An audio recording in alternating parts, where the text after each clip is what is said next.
एका 13 वर्षाच्या मुलीवर 30 नराधमांनी अत्याचार केला. ही घटना नुसती ऐकली तरी काळीच पिळवटून निघतं.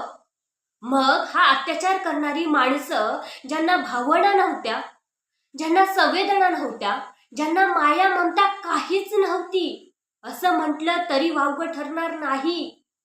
आज ज्या स्त्रीच्या पोटी जन्माला येऊन तिच्यासारख्याच दुसऱ्या स्त्रीवर अशा पद्धतीचा जर अत्याचार होत असेल तर ही खूप लाजिरवाणी गोष्ट आहे. या माणसांवर थुकावंसं सुद्धा वाटत नाही. असं कृत्य ही लोक करतात. मी कुठल्या स्त्रीवर किंवा पुरुषावर बोलत नाहीये.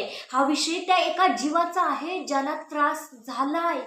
अगदी जिवंतपणे मरण यातना काय असतात हे त्या जीवाने अनुभवलंय आणि हे त्या जीवासोबत करणारी ही हाडामासाची माणसं होती.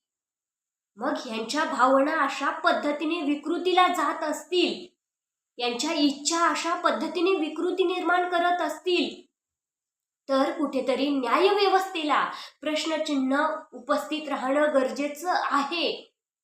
आता ही माणसं शोधली जाणार, या माणसांना शिक्षा होणार, परंतु लगेच दुसरा कारनामा आपल्या समोर येतोय. रोज अशा बलात्काराच्या घटना घडतायत. आपला जो समाज घडतोय तो जर अशा पद्धतीने घडत असेल तर येणाऱ्या पिढीचं काय, येणाऱ्या पिढीचं भविष्य धोक्यात आहे. आज बारी त्या चिमुरडीची होती, उद्या बारी आपल्या घरात असेल, घराजवळ असेल, गावात असेल, तालुक्यात, जिल्ह्यात, राज्यात असेल. आवाज उठवणं गरजेचं आहे. आपल्याला जी अभिव्यक्ती स्वातंत्र्य आहे त्याचा पुरेपूर वापर केला पाहिजे. आपल्याला असं म्हणून चालणार नाही की ही घटना माझ्या घरातील नाही, ही घटना आपल्या संपूर्ण देशामधील आहे आणि हा संपूर्ण देशाचा प्रश्न आहे. आपण म्हणतो बालशक्ती ही राष्ट्रशक्ती. मग ह्या बालकांसोबत अशा पद्धतीचे कृत्य केली जात असतील तर आपलं राष्ट्र कसं उभं होणार हे बघणं गरजेचं आहे. आज माणूस समोर असा दाखवतोय की तो खूप सभ्य आहे, परंतु त्याची एक बाजू इतकी काळी आहे की त्याच्यावरती थुंकावंसं सुद्धा वाटत नाही. या चिमुरडीला खऱ्या अर्थाने न्याय मिळाला पाहिजे, परंतु पुढे अशा घटना घडूच नये यासाठी न्यायव्यवस्थेने ठोस पाऊल उचलणं गरजेचं आहे. तुम्ही सगळे माझा व्हिडिओ बघत असतील तर तुम्हाला काय वाटतं?